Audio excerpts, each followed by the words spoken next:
ನಮಸ್ಕಾರ, ಶುಭೋದಯ ಪ್ರೀತಿಯ ವೀಕ್ಷಕರೆಲ್ಲರಿಗೂ ಸಂಕಲ್ಪ ಸಿದ್ಧಿ ಕಾರ್ಯಕ್ರಮಕ್ಕೆ ಆತ್ಮೀಯ ಪ್ರೀತಿಯ ಸ್ವಾಗತ ಹೇಳ್ತಾ ಇರೋದು ನಾನು Anusha. So first time channel ವೀಕ್ಷಿಸ್ತಿದ್ದೀರಾ ಅಂದರೆ ಈಗಲೇ ನಮ್ಮ ಚಾನಲ್ನ ಸಬ್ಸ್ಕ್ರೈಬ್ ಮಾಡಿ, ನಮ್ಮ ವಿಡಿಯೋಸ್ನ ಲೈಕ್ ಮಾಡಿ. ಏನೋ ಕಾರ್ಯಕ್ರಮದಲ್ಲಿ ನಮ್ಮ ಜೊತೆಲಿದ್ದಾರೆ ಸ್ಪಿರಿಚುವಲ್ ಗುರು ಡಾಕ್ಟರ್ ವಿಷ್ಣುದತ್ತ ಗುರುಜಿಯವರು. ಬನ್ನಿ ಗುರುಗಳನ್ನ ಕಾರ್ಯಕ್ರಮಕ್ಕೆ ಬರಮಾಡ್ಕೊಳ್ಳೋಣ. ನಮಸ್ತೆ ಗುರುಗಳೇ, ಶುಭೋದಯ ಕಾರ್ಯಕ್ರಮಕ್ಕೆ ಭಕ್ತಿಯ ಸ್ವಾಗತ.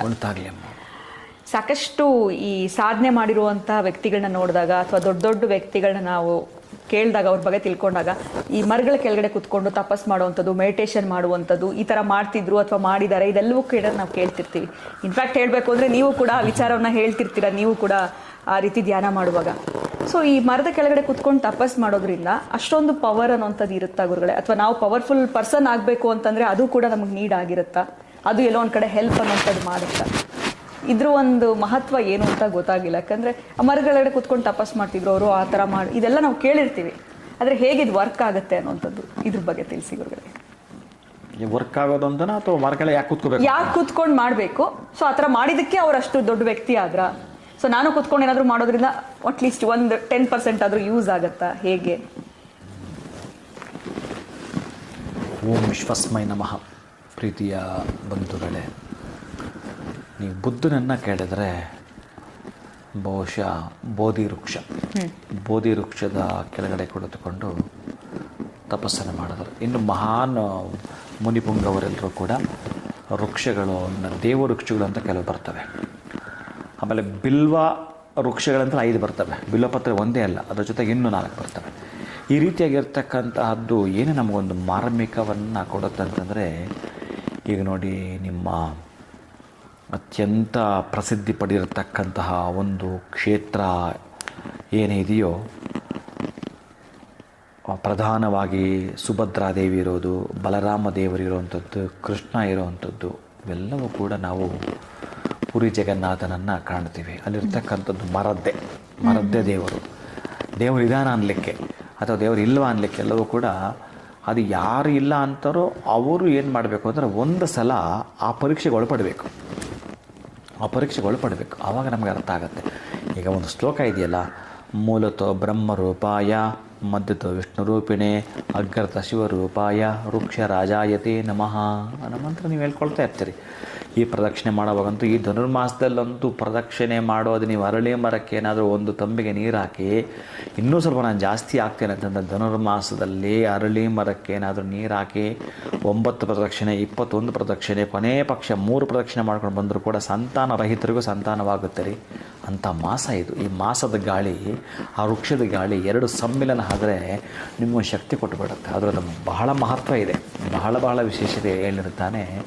ಒಂದಷ್ಟು ಸೂಕ್ಷ್ಮವಾಗಿ ಚಿಕ್ಕದಾಗಿ ತಿಳಿಸೋದಾದರೆ, ವೃಕ್ಷಗಳನ್ನು ಅದೇ ಪ್ರತಿ ವೃಕ್ಷದಲ್ಲೂ ಕಾಣಬೇಕು ನೀವು. ಈ ಅರಳಿ ಮರದಲ್ಲಿ ಮಾತ್ರ ಇರ್ತಾರೆ, ಆ ಮರದಲ್ಲಿ ಮಾತ್ರ ಇರ್ತಾರಲ್ಲ, ಎಲ್ಲಿ ಇರ್ತಾರೋ ಮೂಲ ಬೇರು ಏನಿದೆಯೋ ಅದು ಆ ಮೂಲ ಬೇರಿಗೆ ಹೋಲಿಸ್ಬಿಟ್ಟಿದ್ದಾರೆ. ಬ್ರಹ್ಮ ಸೃಷ್ಟಿ ಅಲ್ಲಿಂದ ಪ್ರಾರಂಭ ಆಗ್ತಕ್ಕಂಥದ್ದು. ಮಧ್ಯದಲ್ಲಿ ಸ್ಥಿತಿಕಾರಕ ಅವನಿರ್ತಕ್ಕಂಥದ್ದು ಮಹಾವಿಷ್ಣು ಮಹಾನುಭಾವ.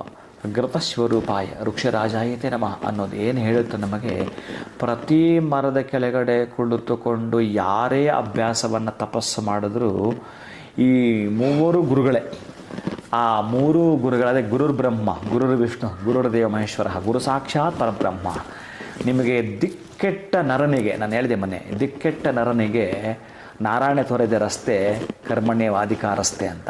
ಹಾಗೆ ದಿಕ್ಕೆಟ್ಟಿದೆ ನಮ್ಮ ಬದುಕು ಅಂತಂದರೆ ನೀವು ಸೈಲೆಂಟಾಗಿ ಒಂದು ಮರದ ಕೆಳಗಡೆ ಕುಳಿತುಕೊಂಡು ತಪಸ್ಸು ಮಾಡಬೇಕು. ಈಗ ನಾನು ನಿಮಗೊಂದು ಅವಕಾಶವನ್ನು ಕೊಡೋದಾದರೆ, ಬಹಳ ಮುಖ್ಯವಾಗಿ ರಾತ್ರಿ 12 ಗಂಟೆ 5 ನಿಮಿಷಕ್ಕೆ, ರಾತ್ರಿ 12 ಗಂಟೆ 5 ನಿಮಿಷಕ್ಕೆ ಓಂ ಹ್ರೀಂ ಕ್ರೀಂ, ಕ್ಲೀಮ್ ಅಲ್ಲ, ಕ್ರೀಂ ಕಲ್ಯಾಣಿಯೇ ನಮಃ, ಓಂ ಹ್ರೀಂ ಕ್ರೀಂ ಕಲ್ಯಾಣಿಯೇ ನಮಃ, ಈ ಮಂತ್ರವನ್ನು 108 ಸಲ ಅಥವಾ 1008 ಸಲ ನಾನು ಹೇಳ್ತೀನಿ ಅಂತಂದರೆ, ಎಲ್ಲಿ ನೆಲ್ಲೋ ಬೇಡ, ಬಿಲ್ವ ವೃಕ್ಷದ ಕೆಳಗಡೆ, ಬಿಲ್ವ ಮರದ ಕೆಳಗಡೆ ಕುಳಿತುಕೊಂಡು ರಾತ್ರಿ ನೀವು 12 ಗಂಟೆ 5 ನಿಮಿಷಕ್ಕೆ ಹೇಳ್ತೀನಿ ಅಂತಂದರೆ ನಿಮಗೊಂದು ದೇವತೆ ಕಾಣಿಸ್ಕೊಳ್ತಾಳೆ. ಬೇಕಾದರೆ ಇದನ್ನು ಪರೀಕ್ಷೆ ಮಾಡಬೇಕು ನೀವು. ಒಂದು 48 ದಿನ ಕಟ್ಟುನಿಟ್ಟಿನ ಅಪ್ಪಣೆ ಇದು. ಸ್ವಲ್ಪ ಶಿಸ್ತುಬದ್ಧವಾಗಿ ಬ್ರಹ್ಮಚರ್ಯವನ್ನು ಪಾಲಿಸ್ತಾ, ಚಾಪೆ ಮೇಲೆ ಮಲಗುತ್ತಾ, ಆ ಜಪ ಮುಗಿಸ್ಕೊಂಡು ನೀವು ಮತ್ತೆ 48 ದಿನಗಳು ಇದೊಂದು ನೀವು ಏನನ್ನ ಮಾಡ್ತಿರಲ್ಲ, ಮಧ್ಯ ಮಾಂಸವೆಲ್ಲ ಕೂಡ ಪಕ್ಕಕ್ಕಿಟ್ಟು 48 ದಿನ ಬಿಲ್ವ ವೃಕ್ಷದ ಕೆಳಗಡೆ ಈ ತಪಸ್ಸು ಮಾಡ್ತೀನಿ ಅಂತಂದರೆ, ಸಣ್ಣ ಮಂತ್ರ ಇದನ್ನು ಒಂದು 20 ನಿಮಿಷ ನೀವು ಅಲ್ಲಿ ಕುಳಿತುಕೊಂಡು ಬನ್ನಿ ಸಾಕು. ಬಿಲ್ವ ವೃಕ್ಷದ ಕೆಳಗೆ ಕುಳಿತುಕೊಂಡು ಬನ್ನಿ. ಆ 48 ದಿನಗಳಲ್ಲೇ ನಿಮಗೊಂದು ಬೆಳಕಿನ ರೂಪದಲ್ಲಿ ಒಂದು ಶಕ್ತಿ ಕಾಣಿಸುತ್ತೆ. ಬೆಳಕಿನ ರೂಪದಲ್ಲೇ ನಿಮಗೆ ಜ್ಞಾನೋದಯವಾಗುತ್ತೆ. ಯಾವ ತರಹದ್ದು ಜ್ಞಾನೋದಯವಾಗುತ್ತೆ, ನೀವು ಯಾವ ರೂಪದಲ್ಲಿ ಬೇಡಿದ್ರಿ ಅಲ್ಲಿ ಆ ಒಂದು ಪ್ರಕಾಶಮಾನವಾಗಿರತಕ್ಕಂಥ ಶಕ್ತಿ ಕಾಣಿಸ್ಕೊಳ್ಳುತ್ತೆ. ವೃಕ್ಷಕ್ಕೆ ಅಷ್ಟು ಮಹತ್ವ ಇದೆ, ವೃಕ್ಷಕ್ಕೆ ಅಷ್ಟು ಶಕ್ತಿ ಇದೆ, ಅಂಥ ಅದ್ಭುತವಾದದ್ದಿದೆ. ಅದಕ್ಕೆ ಎಲ್ಲ ವೃಕ್ಷಗಳಲ್ಲೂ ಕೂಡ ಈ 3 ಜನ ಇದ್ದೇ ಇರುತ್ತಾರೆ. ನೀವು ಯಾವ ರೂಪದಲ್ಲಿ ಕರೀತೀರೋ ಆ ರೂಪದಲ್ಲಿ ಅವರು ಬಂದು ನಿಮಗೆ ದರ್ಶನ ಕೊಡ್ತಾರೆ ಅನ್ನೋದು ಮಾತ್ರ ಸತ್ಯಾಂಶ. ನೀವು ಮಾಡಬೇಕಷ್ಟೇ. ಈಗ ನಮ್ಮ ಬುದ್ಧ ಬೋಧಿ ವೃಕ್ಷದ ಕೆಳಗಡೆ ಕುಳಿತುಕೊಂಡು ಈ ಬೆನ್ನು ಮತ್ತು ಹೊಟ್ಟೆ 2 ಸಮ ಆಗ್ಬಿಟ್ಟಿರ್ತದೆ, ಮೆತ್ಕೊಂಡ್ಬಿಟ್ಟಿರ್ತಂತೆ. ಹೇಗೆ ಮಾಡಿರ್ಬೇಕಂತ ಮೂಳೆಗಳು ಕಾಣ್ತಾ ಇರ್ತಂತೆ. ಅಂದರೆ ಆಹಾರ ಇಲ್ಲ, ಒಂದು ತೊಟ್ಟು ನೀರಿಲ್ಲ, ತಿಂಗಳುಗಟ್ಟಲೆ ಮಾಡಬೇಕಂದ್ರೆ ಆತ ಅದನ್ನು ಮಾಡಿದ ಮೇಲೆ ಹಿಂದಿನ ಜನ್ಮದ್ದು, ಈ ಜನ್ಮದ್ದು, ಮುಂದಿನ ಜನ್ಮದ್ದು ಈ 3 ಭವಿಷ್ಯಗಳನ್ನು ಹೇಳ್ತಿದ್ದಂತೆ. ಯಾರು? ಬುದ್ಧ. ಎಲ್ಲಿ ಕುಳಿತು ಮಾಡಿದ್ದು? ಆ ಮರದ ಕೆಳಗಡೆ. ಅಷ್ಟು ಜ್ಞಾನವನ್ನು ಸಂಪಾದಿಸ್ಬೋದು. ಈಗ ನಿಮ್ಮ ತಲೆ ಎಷ್ಟಿರುತ್ತೋ ಅಷ್ಟು ಯೋಚನೆ ಮಾಡ್ತೀವಿ. ಯಾವ ಇಂಜಿನ್ ಕೆಪಾಸಿಟಿ ಎಷ್ಟೆಷ್ಟಿರುತ್ತೋ ಹಾಗೆ ಆ ವಾಹನ ಹೋಗುತ್ತೆ. ಹಾಗೆ ನಿಮ್ಮ ಕೆಪಾಸಿಟಿ ಎಷ್ಟಿರುತ್ತೋ ಅದನ್ನು ಮಾಡ್ಕೊಳ್ಬೇಕಂದ್ರೆ ನಮ್ಮ ಸಂಸಾರಕ್ಕಾಗೋಷ್ಟು ನಾವು ಮಾಡಿಕೊಂಡು ನಾವು ಸ್ವಲ್ಪ ಉದ್ಧಾರ ಆಗಿ ಬೆಳಿಬೇಕು ಅಂತಂದರೆ ಬೋಧಿ ವೃಕ್ಷ ಬೇಡ, ಅಟ್ಲೀಸ್ಟ್ ಬಿಲ್ಲು ವೃಕ್ಷ ಕೆಳಗಡೆ ಕುಳಿತುಕೊಂಡು ಈ ಮಂತ್ರವನ್ನು ಹೇಳಿಕೊಂಡು ನಿಮಗೆ ಅನುಭವ ವೇದ್ಯವಾಗುತ್ತೆ. ಆವಾಗ ನೀವು ಇನ್ನೊಬ್ರಿಗೆ ಹೇಳ್ತೀರಿ. ನೀವು ಕೂತ್ಕೊಂಡು ಮೆಡಿಟೇಷನ್ ಮಾಡುವಾಗ ಏನು ಆಲೋಚನೆ ಮಾಡ್ತೀರೋ 1 ತಾಸು ನೀವೇನಾದರೂ ಕಣ್ಣು ಮುಚ್ಕೊಂಡು ಮೆಡಿಟೇಷನ್ ಮಾಡೋದನ್ನು ಕಲಿತೀರ ಅಂತಂದರೆ ಸತ್ಯಾಂಶ ಕಂಡುಕೊಂಡ್ಬಿಡ್ತೀರಿ. ಇದೊಂದು ಪರೀಕ್ಷೆ, ಇದೊಂದು IIT ನಾಲೆಡ್ಜ್ ಇಟ್ಕೊಂಡು ಏನು ನೀವು ಸಂಪಾದನೆ ಮಾಡಲಿಕ್ಕೆ ದೇಶ ವಿದೇಶಗಳು ಹೋಗ್ತಿರೋ ಅದರ 1000 ಪಟ್ಟು ನಿಮಗೊಂದು ಶಕ್ತಿ ಬಂದ್ಬಿಡುತ್ತೆ. ಆ ಶಕ್ತಿನ ಇಟ್ಕೊಂಡು ನೀವು ಏನು ಮಾಡ್ಬೋದು ಅದನ್ನು ಮಾಡಲಿಕ್ಕೆ ಇಲ್ಲ ಅನ್ನೋರಿಗೂ ಇದೆ ಅನ್ನುವವರೆಗೂ ಕೂಡ ಈ ವೃಕ್ಷಗಳ ಕೆಳಗಡೆ ತಪಸ್ಸನ್ನು ಮಾಡಿದರೆ ನೀವು ಕಠಿಣವಾಗಿರ್ತಕ್ಕಂಥ ತಪಸ್ಸನ್ನು ಗಂಟೆಗಟ್ಟಲೆ ಹೇಳಿಲ್ಲ ನಿಮಗೆ. ನಾನು ಒಂದು 20 ನಿಮಿಷ ಬಿಲ್ಲು ವೃಕ್ಷದ ಕೆಳಗಡೆ ಕುಳಿತುಕೊಂಡು ಮಾಡಿ ಬರ್ತೀನಿ ಅಂತಂದರೆ ಒಟ್ಟಾರೆ ಯಾರಿಗೂ ಗೊತ್ತಿಲ್ಲದ, ಯಾರಿಗೂ ಗೊತ್ತಾಗದ ಒಂದು ಸತ್ಯವನ್ನು ನೀವು ಕಂಡುಕೊಳ್ತೀರಿ. ಅಲ್ಲಿಂದ ಆಚೆಗೆ ನೀವು ಹೇಗೆ ಮಾತಾಡಬೇಕು, ನಾನು ಹೇಗೆ ನಡ್ಕೊಳ್ಬೇಕು, ನಾನು ಈ ಭೂಮಿಗೆ ಬಂದಿದ್ದಾದರೂ ಏನಕ್ಕೆ, ಯಾರಿಗೂ ಉಪಯೋಗ ಆಗ್ತಾಯಿದ್ದೀನಿ, ಎಲ್ಲಿಗೆ ಉಪಯೋಗ ಆಗ್ತಾಯಿದ್ದೀನಿ, ಬರೀ ಸುಮ್ಮನೆ ಮಾತು ಬಾಯಿಗೆ ನಾನು ಬಡ್ಕೊಳ್ಳೋದ ಅಥವಾ ಯಾರಿಗೆ ಏನಾದರೂ ಸಹಾಯ ಮಾಡಲಿಕ್ಕೆ ನನ್ನ ಕೈಲಿ ಆಗತ್ತೆಯಾ, ಅಥವಾ ಬಂದಿರೋ ಉದ್ದೇಶವಾದರೂ ಏನು, ಇವೆಲ್ಲವೂ ಕೂಡ ತಿಳ್ಕೊಳ್ಳೋಕೆ,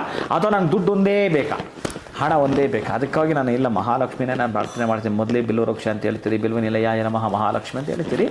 ನಾನು ಮಹಾಲಕ್ಷ್ಮಿನ ಕುರಿತು ಮಾತ್ರ ಹೇಳ್ತೇನೆ ಅಂತಂದರೆ ನೀವು ಅದನ್ನು ಪಡ್ಕೊಳ್ಳಿ. ಅಂದರೆ ಯಾರಿಗೆ ಯಾವಾಗ ಎಲ್ಲಿ ಎಷ್ಟು ಏನು ಬೇಕೋ ಪಡೆದುಕೊಳ್ಳೋದು ನಿಮಗೆ ಬಿಟ್ಟದ್ದು ಪ್ರೀತಿಯ ಬಂಧುಗಳೇ. ವೃಕ್ಷಗಳಲ್ಲಿ ಮಾತ್ರ ಮಹತ್ತರವಾಗಿರುವ ಮಹತ್ವದ ಶಕ್ತಿ ಅಂತೂ ಇದ್ದೇ ಇದೆ. ಖಂಡಿತ ಗುರುಗಳೇ, ಈ ಒಂದು ವೃಕ್ಷದ ಕೆಳಗಡೆ ಕೂತು ತಪಸ್ಸು ಮಾಡೋದ್ರಿಂದ ಯಾವ ರೀತಿಯಾಗಿರುವಂಥ ಫಲಗಳು ಸಿಗುತ್ತೆ ವಿಶೇಷವಾಗಿ ಅನ್ನೋದ್ರ ಬಗ್ಗೆ ತಿಳಿಸ್ಕೊಟ್ರಿ. ಜೊತೆಗೆ ಒಂದು ಬೀಜ ಮಂತ್ರವನ್ನು ಕೂಡ ನಮಗೆ ತಿಳಿಸ್ಕೊಟ್ಟಿದ್ದೀರಾ.